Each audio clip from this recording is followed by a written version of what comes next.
नमस्कार दोस्तों, welcome to my YouTube channel. आज मैं आप सभी लोगों को हिंदी में अनेक शब्दों से संबंधित एक शब्द के लिए महत्वपूर्ण क्वेश्चन बताऊंगी, जो हर कंपटीशन की परीक्षा में, जैसे हमारा जर्मन बैंक एग्ज़ाम हुआ, यूपीपीपी है, यूपी ट्रिपल एससी है, एसएससी जीडी है, ग्रुप डी है और सभी कंपटीशन की परीक्षा के लिए आज का हमारा यह वीडियो बहुत ही महत्वपूर्ण है। तो आप सब लोग हमारे इस वीडियो को ज़रूर देखें। तो देखिए दोस्तों, हमारा पहला क्वेश्चन है कि पीछे पीछे चलने वाला। वाक्यांश के लिए हमें एक शब्द लिखना है। पीछे पीछे चलने वाले को हम क्या कहते हैं? हमारा ऑप्शन नंबर ए है पूर्वगामी, ऑप्शन नंबर बी है पुरोगामी, ऑप्शन नंबर सी है अधोगामी और ऑप्शन नंबर डी है अनुगामी। तो देखिए दोस्तों, पीछे पीछे चलने वाले को अनुगामी बोलते हैं। पीछे पीछे चलने वाले को अनुगामी बोलते हैं। तो इसका right answer option number D अनुगामी हो जाएगा। फिर दोस्तों, हमारा अगला क्वेश्चन है, जिस स्त्री का कोई संतान ना हो। जिस स्त्री को कोई संतान ना हो उसे क्या कहते हैं? हमारा ऑप्शन नंबर ए है बांझ, ऑप्शन नंबर बी है निपुता, ऑप्शन नंबर सी है शुष्क और ऑप्शन नंबर डी है असर। तो देखिए दोस्तों, जिस स्त्री की कोई संतान ना हो उसे हम बांझ बोलते हैं। जिस स्त्री को कोई संतान ना हो उसे हम बांझ या बंधा बोलते हैं। तो इसका right answer option number A बांझ हो जाएगा। फिर देखिए दोस्तों, हमारा अगला क्वेश्चन है, पौनी बुद्धि वाला। पौनी बुद्धि वाले को क्या कहते हैं? हमारा ऑप्शन नंबर ए है तीव्र बुद्धि, ऑप्शन नंबर बी है तेज बुद्धि, ऑप्शन नंबर सी है मनस्वी और ऑप्शन नंबर डी है कुशाग्र बुद्धि। तो देखिए दोस्तों, पैनी बुद्धि वाले को हम तीव्र बुद्धि बोलते हैं। पैनी बुद्धि वाले को हम तीव्र बुद्धि बोलते हैं।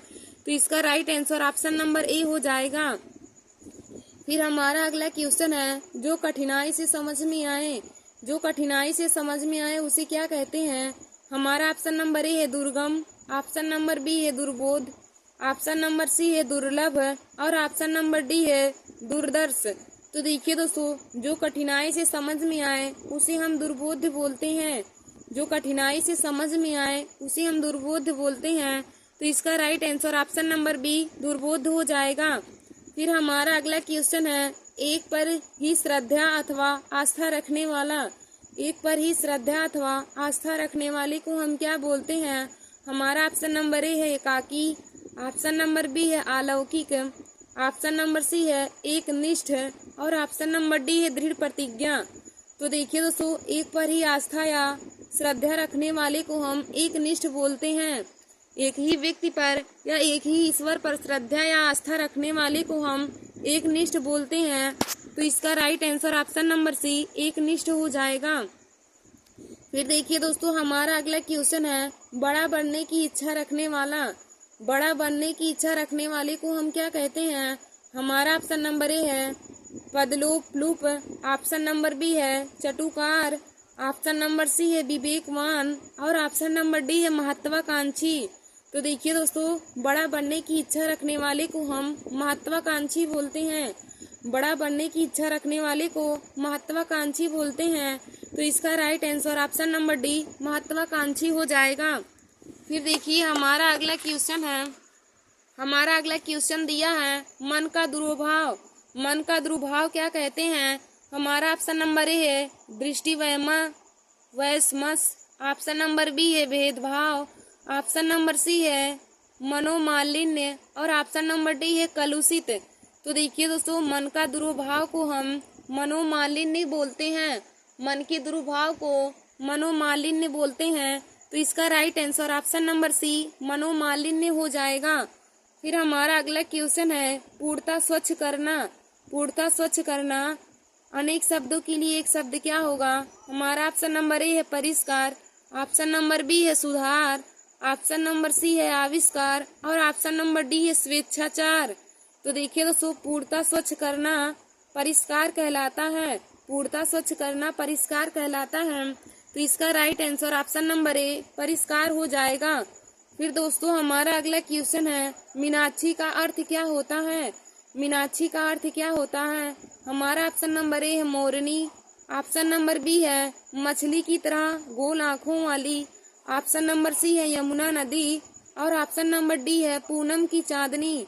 तो देखिए दोस्तों, मीनाक्षी का अर्थ होता है कि जिसकी आंखें मछली की तरह गोल हों, या फिर हम कह सकते हैं मछली की तरह गोल आंखों वाली, उसे हम मीनाक्षी बोलते हैं। तो इसका right answer option number B हो जाएगा। मछली की तरह गोल आंखों वाली को हम मीनाक्षी बोलते हैं।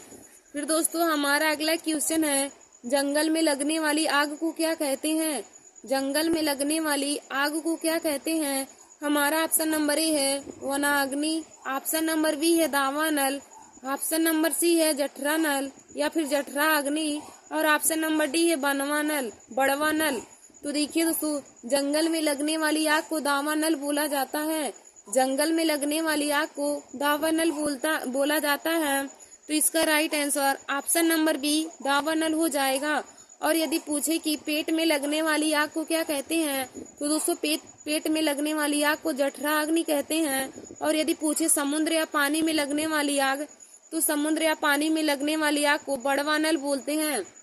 तो देखिए दोस्तों, आग तीन जहां, जब यदि पूछे कि पेट में लगने वाली आग को क्या कहते हैं, तो पेट में लगने वाली आग को जठरा अग्नि बोलते हैं। समुद्र या पानी में लगने वाली आग को बड़वानल बोलते हैं। और यदि पूछे कि जंगल में लगने वाली आग को क्या कहते हैं, तो जंगल में लगने वाली आग को हम दावानल बोलते हैं।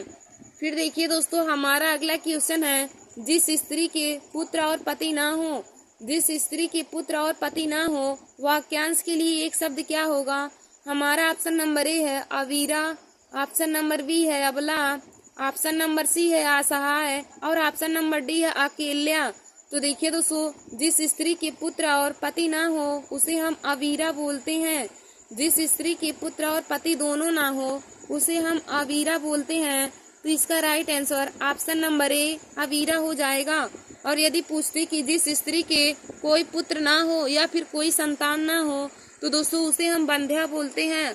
और यदि पूछता कि जिस स्त्री का पति मर गया हो, तो उसे हम विधवा बोलते हैं। जिस स्त्री का पति ना हो उसे हम विधवा बोलते हैं। और यदि पूछे कि जिस पुरुष की पत्नी ना हो, तो उसे हम विधुर बोलते हैं। फिर देखिए दोस्तों, हमारा अगला क्वेश्चन है कि निम्न में से कौन सा पीछे चलने वाला शब्द समूह हेतु एक शब्द सही है? निम्न में से कौन सा पीछे चलने वाला शब्द समूह हेतु एक शब्द सही है? हमारा ऑप्शन नंबर ए है अनुगत, ऑप्शन नंबर बी है पिछगल्लू, ऑप्शन नंबर सी है पिछल, और ऑप्शन नंबर डी है आगत। तो देखिए दोस्तों, पीछे चलने वाले के लिए अनुगत हो जाएगा। तो इसका right answer option number A अनुगत हो जाएगा। फिर हमारा अगला क्वेश्चन है, किसी की सहायता करने वाला, किसी का सहायता करने वाला वाक्यांश के लिए एक शब्द क्या होगा? हमारा ऑप्शन नंबर ए है सहायक, ऑप्शन नंबर बी है सहृदय, ऑप्शन नंबर सी है सहचर, और ऑप्शन नंबर डी है सहकार। तो देखिए दोस्तों, किसी की सहायता करने वाले को हम सहायक बोलते हैं। किसी की सहायता करने वाले को हम सहायक बोलते हैं। तो इसका राइट आंसर ऑप्शन नंबर ए सहायक हो जाएगा। फिर देखिए दोस्तों, हमारा अगला क्वेश्चन है, भला चाहने वाला, भला चाहने वाले को हम क्या कहते हैं? हमारा ऑप्शन नंबर ए है निस्वार्थ, ऑप्शन नंबर बी है पुण्यात्मा, ऑप्शन नंबर सी है हितैषी, और ऑप्शन नंबर डी है सहायक। तो देखिए दोस्तों, किसी की भला चाहने वाले को हम हितैषी बोलते हैं। किसी की भला चाहने वाले को हम हितैषी कहते हैं। तो इसका right answer option number C हितैषी हो जाएगा। फिर हमारा अगला क्वेश्चन है, प्रति उत्पन्नमति, प्रति उत्पन्नमति कौन से इसमें वाक्यांश के लिए सही होगा? हमारा ऑप्शन नंबर ए है उत्तर देने की क्षमता को, ऑप्शन नंबर बी है जो फिर से उत्पन्न हुआ हो, ऑप्शन नंबर सी है जिसकी बुद्धि में नई नई बात उत्पन्न होती हो, और ऑप्शन नंबर डी है जो तत्काल सोचकर उत्तर दे। तो देखिए दोस्तों, प्रति उत्पन्नमति उसे कहते हैं जो तत्काल सोचकर उत्तर दे या फिर जो तुरंत उत्तर दे, उसे हम प्रति उत्पन्नमति कहते हैं। तो इसका right answer option number D हो जाएगा। जो तत्काल सोचकर उत्तर देता है उसे हम प्रति उत्पन्नमति बोलते हैं। तो इसका right answer option number D हो जाएगा। फिर देखिए दोस्तों, हमारा अगला क्वेश्चन है, एक ही समय में वर्तमान, एक ही समय में वर्तमान शब्द के लिए एक शब्द क्या होगा? हमारा ऑप्शन नंबर ए है आजीवन, ऑप्शन नंबर बी है शाश्वत, ऑप्शन नंबर सी है समसामयिक, ऑप्शन नंबर डी है समानुकूल, तो देखिए दोस्तों, एक ही समय में वर्तमान को हम समसामयिक बोलते हैं। तो इसका right answer option number C हो जाएगा। फिर दोस्तों हमारा अगला क्वेश्चन है कि पार्थिव निम्न में से किसे कहते हैं। हमारा ऑप्शन नंबर ए है जिसका संबंध मनुष्यों से हो। ऑप्शन नंबर बी है जिसका संबंध प्रथा से हो। ऑप्शन नंबर सी है जिसका संबंध ईश्वर से हो। और ऑप्शन नंबर डी है जिसका संबंध पृथ्वी से हो। तो देखिए दोस्तों, पार्थिव उसे कहते हैं जिसका संबंध पृथ्वी से हो। जिसका संबंध पृथ्वी से हो उसे हम पार्थिव बोलते हैं। तो इसका right answer option number D हो जाएगा। जिसका संबंध पृथ्वी से हो उसे हम पार्थिव बोलते हैं। फिर देखिए दोस्तों, हमारा अगला क्वेश्चन दिया है, दिए गए वाक्यांश के लिए एक शब्द का चयन कीजिए। दिए गए वाक्यांश के लिए एक शब्द का चयन कीजिए। हमारा वाक्यांश दिया है, पूरब और उत्तर के बीच की दिशा। पूरब और उत्तर के बीच की दिशा। हमारा ऑप्शन नंबर ए है आग्नेय। ऑप्शन नंबर बी है ईशान। ऑप्शन नंबर सी है वायव्य। और ऑप्शन नंबर डी है नैऋत्य। नैऋत्य। तो देखिए दोस्तों, पूर्व और उत्तर के बीच की दिशा को हम ईशान बोलते हैं। पूर्व और उत्तर के बीच की दिशा को ईशान बोलते हैं। तो इसका right answer option number B ईशान हो जाएगा। फिर देखिए दोस्तों, हमारा अगला क्वेश्चन है, वाक्यांश के लिए एक शब्द बनाइए। हमारा क्या दिया है, शब्द जो है, जिसके हृदय में ममता नहीं हो। जिसके हृदय में ममता नहीं हो। हमारा ऑप्शन नंबर ए है निर्मम। ऑप्शन नंबर बी है निर्दय। ऑप्शन नंबर सी है निर्भय। और ऑप्शन नंबर डी है निहृदय। तो देखिए दोस्तों, जिसके हृदय में ममता नहीं हो उसे हम निर्मम बोलते हैं। जिसके हृदय में ममता नहीं हो उसे हम निर्मम बोलते हैं। तो इसका राइट आंसर ऑप्शन नंबर ए निर्मम हो जाएगा। फिर दोस्तों देखिए, हमारा अगला क्वेश्चन है, पर्वत की तलहटी। पर्वत की तलहटी को हम क्या कहते हैं। हमारा ऑप्शन नंबर ए है घाटी। ऑप्शन नंबर बी है उपत्यका। ऑप्शन नंबर सी है द्रोण। और ऑप्शन नंबर डी है बेसिन। तो देखिए दोस्तों, पर्वत की तलहटी को हम उपत्यका बोलते हैं। तो इसका right answer option number B हो जाएगा। फिर हमारा अगला क्वेश्चन है, कंजूसी से धन व्यय करने वाला। कंजूसी से धन व्यय करने वाले को हम क्या कहते हैं। हमारा ऑप्शन नंबर ए है मितव्ययी। ऑप्शन नंबर बी है अल्पव्ययी। ऑप्शन नंबर सी है कृपण। और ऑप्शन नंबर डी है मर्सिड। तो देखिए दोस्तों, कंजूसी से धन व्यय करने वाले को हम कृपण बोलते हैं। कंजूसी से धन व्यय करने वाले को हम कृपण बोलते हैं। तो इसका right answer option number C कृपण हो जाएगा। फिर हमारा अगला क्वेश्चन है, दूसरे देश से अपने देश में मांगने की क्रिया के लिए एक शब्द क्या होगा। दूसरे देश से अपने देश में मांगने की क्रिया के लिए एक शब्द क्या होगा। हमारा ऑप्शन नंबर ए है आयात। ऑप्शन नंबर बी है निर्यात। ऑप्शन नंबर सी है प्रेषण। और ऑप्शन नंबर डी है वाहन। वाहन। तो देखिए दोस्तों, दूसरे देश से अपने देश में मांगने की क्रिया को आयात कहते हैं। तो इसका राइट आंसर ऑप्शन नंबर ए आयात हो जाएगा। फिर हमारा अगला क्वेश्चन है, मछली के समान आँखों वाली। मछली के समान आँखों वाली के लिए एक शब्द क्या होगा। हमारा ऑप्शन नंबर ए है चकोर। ऑप्शन नंबर बी है अच्छी। ऑप्शन नंबर सी है मीनाक्षी। और ऑप्शन नंबर डी है मृगनयनी। तो देखिए दोस्तों, मछली के समान आँखों वाली को हम मीनाक्षी बोलते हैं। मछली के समान आँखों वाली को हम मीनाक्षी बोलते हैं। तो इसका right answer option number C Meenakshi हो जाएगा। फिर हमारा अगला क्वेश्चन है, हवन की सामग्री के लिए एक शब्द क्या होगा। हवन की सामग्री के लिए एक शब्द क्या होगा।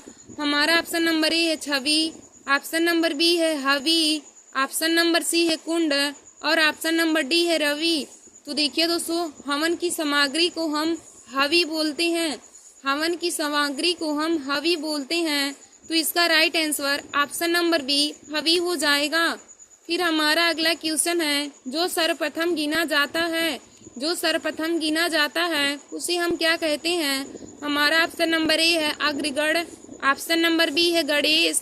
ऑप्शन नंबर सी है आजी। और ऑप्शन नंबर डी है सर्वज्ञ। तो देखिए दोस्तों, जो सबसे पहले गिना जाता है उसे हम अग्रगण बोलते हैं। जो सबसे पहले गिना जाता है उसे हम अग्रगण बोलते हैं। तो इसका right answer option number A अग्रगण हो जाएगा। फिर हमारा अगला क्वेश्चन है, एक हाथ से दूसरे हाथ में देना। एक हाथ से दूसरे हाथ में देना के लिए एक शब्द का प्रयोग क्या होगा?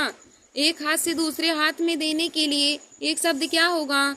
हमारा ऑप्शन नंबर ए है परजीवी, ऑप्शन नंबर बी है परिवर्तन, ऑप्शन नंबर सी है वैष्णव और ऑप्शन नंबर डी है हस्तांतरण।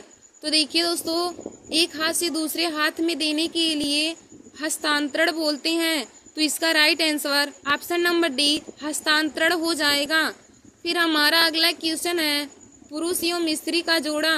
पुरुष एवं स्त्री का जोड़ा को हम क्या बोलते हैं? हमारा ऑप्शन नंबर ए है पति पत्नी, ऑप्शन नंबर बी है युग्म, ऑप्शन नंबर सी है युगल और ऑप्शन नंबर डी है दंपति।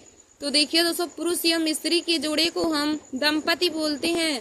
पुरुष एवं स्त्री के जोड़े को हम दंपति बोलते हैं, तो इसका right answer option number D दंपति हो जाएगा। फिर हमारा अगला क्वेश्चन है, कार्य को नए ढंग से करने की पद्धति क्या कहलाती है? कार्य को नए ढंग से करने की पद्धति क्या कहलाती है? हमारा ऑप्शन नंबर ए है पारस्परिक, ऑप्शन नंबर बी है नवागत रूप, ऑप्शन नंबर सी है नवीनीकरण और ऑप्शन नंबर डी है आधुनिकीकरण।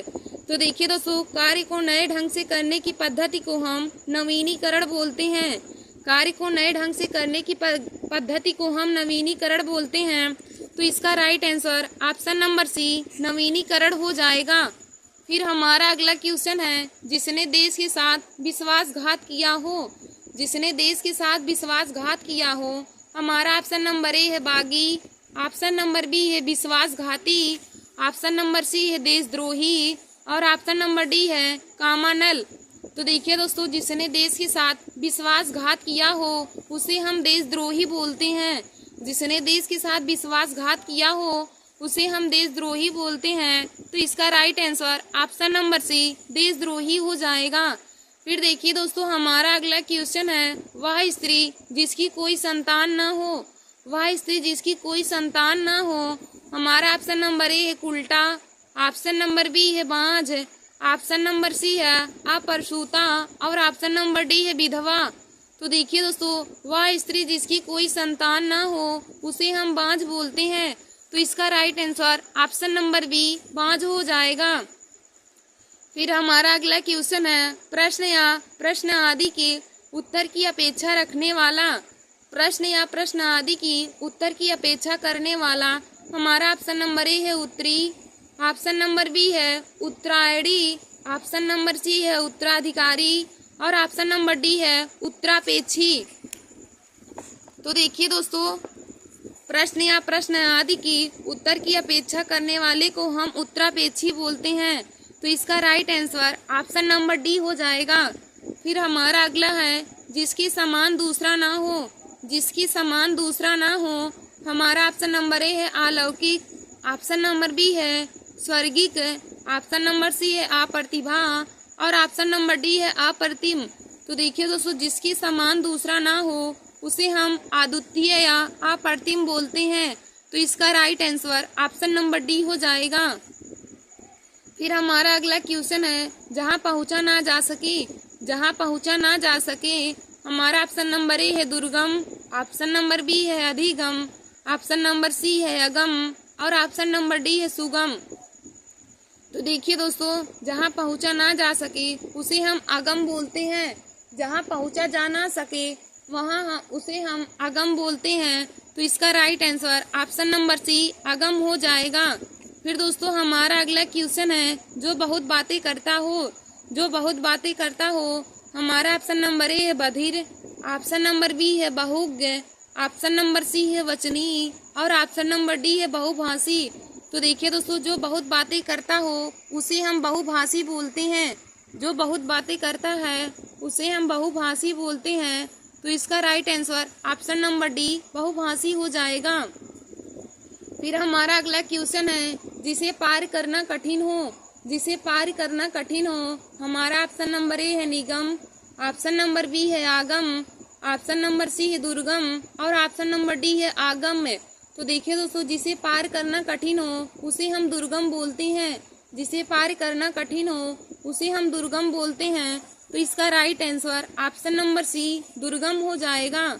फिर हमारा अगला क्वेश्चन है, जो शत्रु की हत्या करता हो, जो शत्रु की हत्या करता हो। हमारा ऑप्शन नंबर ए है शत्रुघ्न, ऑप्शन नंबर बी है नश्वर, ऑप्शन नंबर सी है जन्मांध और ऑप्शन नंबर डी है निर्दय। तो देखिए दोस्तों, जो शत्रु की हत्या करता है उसे हम शत्रुघ्न बोलते हैं। जो शत्रु की हत्या करता है उसे हम शत्रुघ्न बोलते हैं। तो इसका right answer option number A Shatrughan हो जाएगा। धन्यवाद दोस्तों, ऐसे ही हमारे वीडियो को देखने के लिए और हिंदी के महत्वपूर्ण टॉपिक को पाने के लिए आप सभी लोग हमारे YouTube channel Nancy success classes को सब्सक्राइब कर लें और अपने दोस्तों में शेयर करना ना भूलें। देखिए दोस्तों, आज हमने आप सभी लोगों को हिंदी में अनेक शब्दों से संबंधित एक शब्द के लिए महत्वपूर्ण क्वेश्चन बताए हैं जो हर कंपटीशन की परीक्षा में पूछे जाते हैं। तो आप सभी लोग हमारे इस वीडियो को अपने दोस्तों में भी ज़रूर शेयर करें और आप लोग इसे ज़रूर देखें। धन्यवाद दोस्तों।